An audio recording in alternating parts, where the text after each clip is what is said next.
Hi, welcome to Richard Gabili YouTube channel, and for today's tutorial, I will be teaching you on how to enable and disable show actions for item name and overlays voice control on iPhone X. But first, kindly subscribe to this channel and don't forget to hit the subscribe button and the bell to notify you for the new updates. And let's start. Using your iPhone X from your home screen, first, go to Settings. Then in the settings, scroll down and find the accessibility and then tap.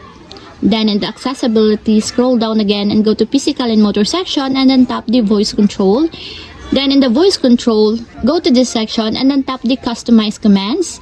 And then after that, in the customize commands, find and tap the overlays.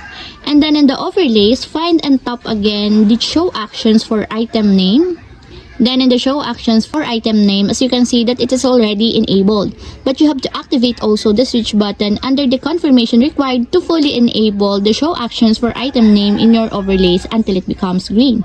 And if you want to disable or turn off, just tap again the switch button just like this. And that's it, we have successfully enabled and disabled show actions for item name and overlays voice control on iPhone X. If you have a question, kindly comment down below and don't forget to hit the subscribe button and the bell to notify you for the new updates. And thank you for watching!